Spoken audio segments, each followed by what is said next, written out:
The average person's outraged, and the average politician is trying to cover it up. That's what it comes down to, I think. Yeah. In the UK, there has always been an outcry of public outrage when it comes to child sexual exploitation. And the people that have seen it with their own eyes or experienced it have been speaking out for years. It isn't an issue that just started with Elon, and yet Elon seems to be the only person that has been able to make mainstream politicians actually pay attention and pull their fingers out on this issue. Because, like you said, on the ground, everybody believes that this is abhorrent. Everybody believes that this should have had more decisive action taken decades ago and that it shouldn't still be going on. But those in power, those in positions of power, even after the groundswelling of international scrutiny and media coverage that followed Elon's picking up of the cases and of the scandal, they've done nothing but try and cover it up. The vote in the Commons the other day, the parliamentary vote, failed. It was defeated by the Labour Party, who, may I add, the party who rule in most of the local authorities where child sexual exploitation was rife and is rife. Telford is a Labour-led council. Rotherham and Rochdale, both Labour-run. Oldham, Labour-run. Every major city or town that has been affected by child sexual exploitation has Labour politicians in charge. And Keir Starmer himself branded every person who is speaking out about this essentially a far right bandwagon jumper. So yes, the public believes in this. Yes, the public wants action, but I've seen nothing of note from politicians. And the Labour Party, in fact, have gone even further in closing ranks around those who could potentially be held responsible for the failings and are continuing to blame the victims, blame the whistleblowers, try and deny, silence, avoid, and shift the blame onto everyone but themselves. We've seen a couple of outliers come out and say that we should have a national inquiry, but for example, the Rotherham and Rochdale MPs have both said that they would now support a limited inquiry into child exploitation, which, by the way, I personally believe they're only saying to cover their own necks in their constituencies, because imagine being the MP for that area and voting against a national inquiry into the biggest scandal and the biggest injustice that young girls in their area faced. And yet those same MPs voted against a national inquiry in Parliament the other day. So the action, I think, has been very performative, that which has been taken, and the majority of politicians have taken no action at all, or in fact have tried to block the cause even more. Yeah, ridiculous. I think for people listening who aren't aware, the Labor Party would be, they had more liberal values. If you wanted to compare it to the Yes. US, they had more liberal values than conservative parties. It's like kind of the equivalent in the UK. And they just had a vote. And what were the numbers? I couldn't believe the numbers. It was like something like, you might know them, but It was 311. it was 364 MPs that voted against a national inquiry into child sexual exploitation and grooming gangs, and 111 MPs that voted in favour of it. Not a single Labour MP broke ranks to vote for a national inquiry, and the That's entirety of the Labour so Party and the crazy. Liberal Democrats Say, voted to block it.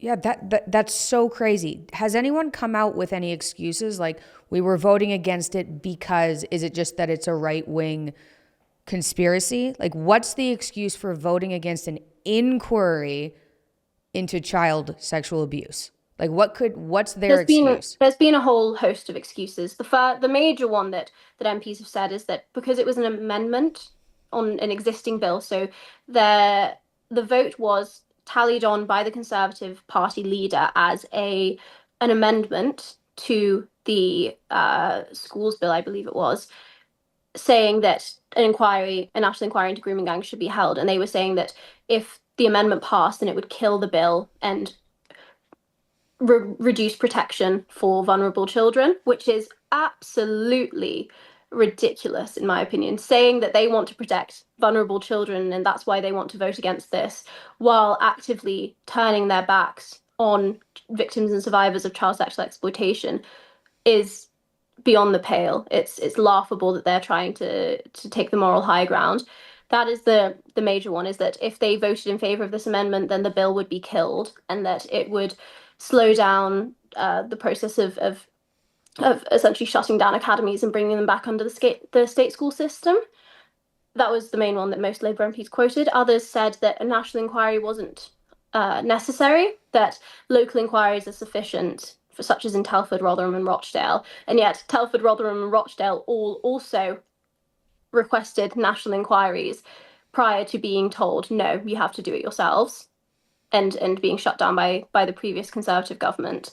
Other MPs said that it was a politicised attack on the Labour Party and that it was the far right that had hijacked the cause. That was what Keir Starmer himself said, by the way. The leader of the Labour Party, the Prime Minister of the United Kingdom, did a public press conference and called those speaking out about child sexual exploitation members of the far right.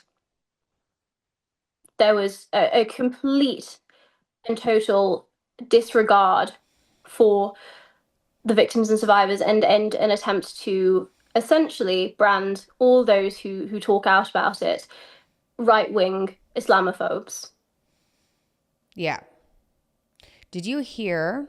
Did you hear about this MP? I just saw this floating around on X. Ivor Kaplan, who was a former MP who was kicked out. If anyone listening, this is so disturbing. So, as a former MP, he was kicked out. Not I just a think in former MP, 20. a former minister. He was Oh a my member of the gosh. government. Yeah. Yeah, okay. He was kicked out last year or something like that. If you go to his ex, he has full on porn on his ex About with 90% of it is gay porn, 10% of it is him backing up Keir Starmer. Yes. It's some of the most disturbing footage I've seen. it, and it's full on there, and there are other members of the Labor Party that are following him.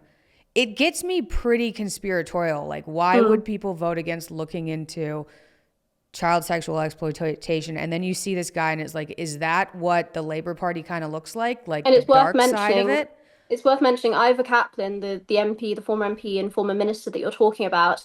He was on national TV just last week attacking those who were speaking out about child sexual exploitation and saying that he didn't support a national inquiry and that it was far right agitators who were attempting to thwart the Labour government by bringing this issue up. And a week later, just a couple of days ago, he was arrested during a paedophile sting for allegedly trying to meet up with a 15-year-old for sex and sending indecent images to said child. He's sitting in jail right now on child sex abuse charges. Which is why his ex posts are still available. It's Yeah. insane. You can't make it up. Like, I don't know. There's like trigger warning for anyone who's going to go look at that because there's actual porn on his ex. But it's like, Mm. so that's the guy who was saying don't look into pedophilia. That's Okay. the guy that was followed by high-ranking Labour ministers and officials. That's the man who is representative of the Labour Party and was supported by them and kept within their ranks until I believe it was June 2024. He was a member of the Labour Party and was a high-ranking official and continued to have involvement with Labour politicians past his suspension. It's so disturbing.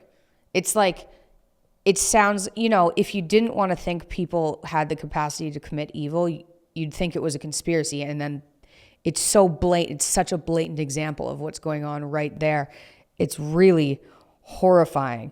I don't Okay, believe that it's a so, conspiracy. I believe it's true. You can't hide from oh, the me facts. too. There's no conspiracy because it is a documented cover-up. The attitude of Labour authorities, local councils, politicians, the police, service workers, social workers, sexual health clinic workers, teachers, it was a cover-up, an orchestrated cover-up for decades, and it's continuing to this day. So there's no conspiracy because it's the truth. It's out there in the open.